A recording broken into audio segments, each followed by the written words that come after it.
दोस्तों, आप रात को सो रहे हो और नींद नहीं आ रही है, या ट्रेन में कहीं सफ़र कर रहे हो, या कहीं ऐसी जगह बैठे हो जहां आपके पास में खाली समय है और आप चिंतन कर सकते हो, तो आपको एक रणनीति बताने जा रहा हूं। आपके लिए बहुत यूजफुल होगी, ऐसा मेरा विश्वास है। देखो, जब मैं तैयारी करता था, है ना, और रात को सो रहा था, तो मैंने जैसे योग दर्शन पढ़ा, तो योग दर्शन में अष्टांग है, जैसे आप जानते हैं योग दर्शन में अष्टांग मार्ग बताए गए हैं। तो जैसे मान लो मैं बोलता था कि आज मैंने अष्टांग में क्या पढ़ा, यम, नियम, आसन, प्राणायाम, प्रत्याहार, धारणा, ध्यान, समाधि, समाधि के फिर दो प्रकार, संप्रज्ञात और असंप्रज्ञात, और संप्रज्ञात के फिर चार प्रकार, सवितरक, सविचार, सास्मित और अस्मितानुगत। तो आप समझ गए ना, ये तरीका क्या है। जब आप फ्री, जैसे इसमें से मान लो मैं एक भूल गया, यम, नियमासन, धारणा, प्रत्याहार, तो मुझे याद आ जाएगा, और हाथों हाथ जब सुबह उठोगे तो आपको वापस लिस्ट निकालनी, आपको पढ़ना है। तो ये की बात, जैसे भारत का संविधान, भारत की राज व्यवस्था, भारत की अर्थव्यवस्था, भारत का भूगोल, जैसे आप इंदिरा गांधी नहर पढ़ रहे हैं, है ना, तो आपको पता होना चाहिए कि इंदिरा गांधी ये फैक्ट है, आप बोल दिए तो, है ना, उसी समय आपके दिमाग में आ जाएगा, नहीं, इंदिरा गांधी नहर परियोजना की ये 7 लिफ्ट नहर परियोजनाएं हैं, इनमें ये जो नाम है, इनका जो नाम है, मैं इसका उपनाम भूल गया हूँ, आपको याद आ जाएगा। इसी तरीके से आप भारत की नेशनल मूवमेंट मान लीजिए, नेशनल मूवमेंट की आप तैयारी कर रहे हैं, नेशनल मूवमेंट के अंदर आपने राष्ट्रीय कांग्रेस के अधिवेशन याद किए। अब आप जब फ्री हो रात को, आप कह दोगे साहब प्रथम अधिवेशन में व्योमेश चंद्र बनर्जी थे, कहाँ पे हुआ, यहाँ पे हुआ, दूसरा अधिवेशन यहाँ पे हुआ, ऐसे बोलोगे आप, ठीक। मोटा मोटी जो 20 अधिवेशन है आपको याद है, तो कॉन्फिडेंस आ जाएगा। फिर उस चीज़ को दोबारा मत पढ़ो, लगे कि नहीं यार एक कोई अधिवेशन है मैं भूल रहा, जब देश आज़ाद हुआ था उस समय अधिवेशन की अध्यक्षता किसने की थी, तो वो चीज़ आपके दिमाग से अगर स्लिप हो रही तो वापस उसको दोबारा पढ़ लो, है ना। तो ये क्या पशुओं का मैकेनिज्म है, जुगाली कर दो, जुगाली करने से क्या चीज़ें बहुत ज़्यादा याद हो जाएगी। जैसे भारत के प्रधानमंत्री की लिस्ट पढ़ते हो, आप कंफ्यूज हो जाते हो ना। कंफ्यूज क्यों हो जाते हो? घर से पहले आपने अभ्यास नहीं किया। दोस्तों, मैं हूं, मान लो कवि हूं, और मुझे काव्य पाठ करना, तो घर पे रिहर्सल करूंगा। शाहरुख खान इतने अच्छे अभिनेता, वो ये कहते हैं कि अभी भी मैं कांच के सामने देख करके 20 बार बोलता हूं। अटल बिहारी वाजपेयी कहते थे कि वक्ता के रूप में निखार कैसे आया, कि जब बहुत ज्यादा बोला। जो चीज़ आ रही है उसकी पहले रिहर्सल जरूरी है। इसलिए नाटक जो प्ले किए जाते हैं उनके अंदर रिहर्सल होती है, फिल्म अभिनेता रिहर्सल करते हैं, गीतकार संगीतकार जो है रियाज करते हैं। तो रियाज क्या है? ये मतलब जो आप चीज़ आपको आ रही है उसका पूर्व अभ्यास है। तो परीक्षा में आपको बैठना है, और परीक्षा के अंदर गलती नहीं हो तो इसका सबसे जो अच्छा तरीका है, वो तरीका क्या है, आप घर से अभ्यास करके जाओ, और आप ये मान के चलोगे मुझे सब कुछ आ रहा है, टीचर की मर्जी है, जो पूछ रहे हैं वो पूछो। जैसे उपग्रह प्रक्षेपण, छोटा सा टॉपिक लेते हैं, उपग्रह, है ना। अब उपग्रह मैंने पढ़ रखा है, और रात का समय है और मैं सो रहा हूँ, तो अब मैं याद करूंगा अभी उपग्रह। सबसे पहले रूस ने क्या किया था उपग्रह में, अमेरिका ने क्या किया था, कुतिया किसने भेजी थी, ठीक है साहब, ये तो वहाँ का हो गया, ठीक है। चाइना में जो एस्ट्रोनेट अंतरिक्ष यात्री होते हैं उनको क्या कहते हैं, ठीक साहब, ये भी हो गया। इस तरीके से और चीज़ें पढ़ ली। अब मैं देखूंगा भारत की बात करें, भारत में सबसे पहले उपग्रह कब भेजा गया था, कि साहब इस साल को भेजा गया था, ठीक है। और अंतरिक्ष के लिए कौन कौन सी संस्थाएं काम कर रही है, साहब अंतरिक्ष के अंदर उपग्रह प्रक्षेपण के लिए ये संस्थाएं काम कर रही है।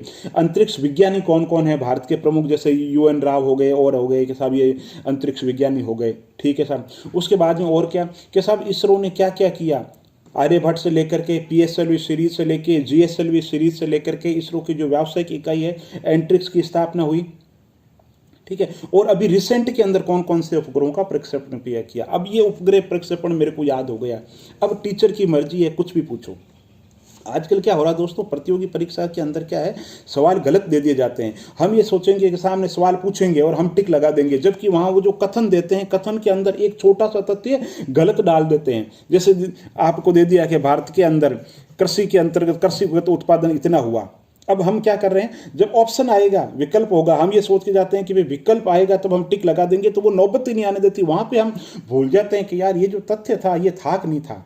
विश्व व्यापार संगठन के अंदर भारत की भागीदारी कितनी है, हम सोचेंगे सामने एग्जाम में जब विकल्प आएगा तब टिक लगा देंगे, वो स्थिति खराब हो जाती है। वहां पे वो कथन जो देते हैं, आजकल हर एग्जाम में ट्रेंड है, 3-4 तरीके के कथन दे देते हैं, उसमें से छांटना, तो उसका निराकरण करना बहुत ज़्यादा मुश्किल हो जाता है। तो जब आप घर से ही याद करके जाओगे, जैसे मैं आपको वित्त आयोग से संबंधित एक सवाल देता हूँ कि भाई वित्त आयोग अनुच्छेद 280 के अंदर वर्णित है, ठीक है। वित्त आयोग के प्रथम जो अध्यक्ष है वो के संथानम थे, ठीक है। और वित्त आयोग की प्रकृति सलाहकारी है। अब बाकी 3 कथन है ना, इनमें 2 में तो आपको दिक्कत नहीं है। अब सोचिए कि यार वित्त आयोग का मैंने पढ़ा तो था, क्या पढ़ा था, है ना, अब आप उस पर टिक लगा दोगे, जबकि आपने मिलता जुलता पढ़ा। आपने क्या पढ़ा था, है ना, केसी नियोगी थे अध्यक्ष और के संताना मिलता जुलता नाम दिया, आपने उस पर टिक लगा दिया, आपका सवाल गलत हो गया। लेकिन यही चीज आपने घर पे अच्छे तरीके से पढ़ रखी है तो आप एग्जाम के अंदर कुछ भी हो जाए, क्योंकि होठों पे है वो शब्द आपके होठों पे है। जो शब्द होठों पे है तो उसमें तो विकल्प की जरूरत ही नहीं है। विकल्प की जरूरत कब होती है, विकल्प की जरूरत तब होती है जब चीजें अपने को अच्छे तरीके से याद नहीं होती और हम सोचते हैं कि एग्जाम के अंदर हाँ भाई ज्ञानपीठ पुरस्कार किसे मिला, देख करके सामने टिक लगा देंगे। तो आजकल परीक्षक ने भी सवाल ऐसे बनाने शुरू कर दिए हैं जिसमें विद्यार्थी को थोड़ी थोड़ी दिक्कत आए। तो कहने का मतलब है जब आप घर से पढ़ो इस तरीके से पढ़ो कि हमेशा कहता हूं हृदंगम कर लो, है ना। पूर्वज जो लोग कहते थे कि किताब को घोट करके पी जाओ पानी में, तो पीने का मतलब यही होता था कि उस किताब को पूरी की पूरी आप जो चीज़ें हैं वो याद कर लो। दोस्तों मेरे भाई साहब फिल्मों के बहुत शौकीन थे, तो मेरे जो चाचा जी हैं उन्होंने जो एक डायरी थी जिसमें उनके पास में सारे फिल्म डायरेक्टर प्रोड्यूसर के नंबर लिखे हुए थे, तो मेरे चाचा जी ने वो उनकी डायरी फाड़ दी पूरी पूरी, ठीक है। तो मेरे भाई साहब ने कहा डायरी फाड़ने से क्या होगा, या दिमाग के अंदर सारे एड्रेस लिखे हुए हैं, सारे डायरेक्टर प्रोड्यूसर कोई पूछ लो। तो मेरे चाचा जी ने सोचा मजाक कर रहे हैं, तो उन्होंने कहा बताओ एड्रेस बताओ। तो चाचा जी ने एड्रेस पूछने शुरू किए। तो आपको जान करके बड़ा आश्चर्य होगा कि मेरे भाई साहब को 500 डायरेक्टर प्रोड्यूसरों के जो घर के एड्रेस है मुंबई के अंदर वो याद थे। तो ये चीज़ कब होती है, जब लिख लेते हो, आप चिंतन करते रहते हो। भाई फिल्मों में जाने की उनकी इच्छा थी तो उनको हाँ भाई बी आर चोपड़ा साहब का मकान कहाँ है, कैसा बी आर चोपड़ा साहब का मकान है, आनंद मेहता का मकान क्या है, साहब आनंद मेहता का मकान यहाँ पे है। तो इस तरीके सारे डायरेक्टर प्रोड्यूसर के उनके नंबर याद हो गए, एड्रेस याद हो गए। क्यों याद हो गए, पहली चीज़ तो रुचि, और दूसरी आपने जुगाली कर ली। जब खाली समय होता था आपके पास में तो आप उस तरीके चिंतन करते कि यार ये एड्रेस वहाँ का एड्रेस है, आपने पढ़ा। तो रुचि जरूरी है, ध्यान से पढ़ना जरूरी है, नोट्स बना करके पढ़ना जरूरी है, और उसकी समय समय पे जब भी ट्रेन में सफ़र कर रहे हो, घर के अंदर अकेले बैठे हो, तो जो आपने पढ़ा है ना उसका रिवीजन करते रहो। इसलिए मैं कहता हूँ बार बार मत पढ़ो। जब एक बार पढ़ लिया कि भाई 1857 की क्रांति प्रमुख के अंदर ये था, नेतृत्व तो इसने किया, अंग्रेज अफसर ये था, बस बात खत्म। और किसने सैनिक विद्रोह कहा, किसने मुस्लिम विद्रोह कहा, किसने प्रथम स्वतंत्रता संग्राम कहा, तो एक बार पढ़ा, चीज़ें याद हो गई, बात खत्म। उससे 2 फायदे होंगे, एक तो परीक्षा में किसी तरीके की गलती नहीं होगी, एक जो कॉन्फिडेंस आएगा ना जब एग्जाम देने जाओगे तो कॉन्फिडेंस बहुत होगा, चाहे कोई भी एग्जाम हो। और नेपोलियन बोनापार्ट कहा करता था कि जो युद्ध लड़े जाते हैं ना दोस्तों, उनमें हथियारों की जो भूमिका है ना वो तो मुश्किल से 25% भूमिका होती है, मनोबल की जो भूमिका है बाकी पूरी की पूरी भूमिका मनोबल की है। तो मनोबल मजबूत रखिए, मनोबल तभी मजबूत होगा जब चीज़ों पे आपकी अच्छे तरीके से पकड़ होगी। और ज़्यादा क्या कहूँ, आप खुद बहुत समझदार है। और वीडियो अगर अच्छा लगा तो लाइक कीजिए, चैनल पे नए हो तो चैनल को सब्सक्राइब कीजिए। बहुत बहुत धन्यवाद दोस्तों।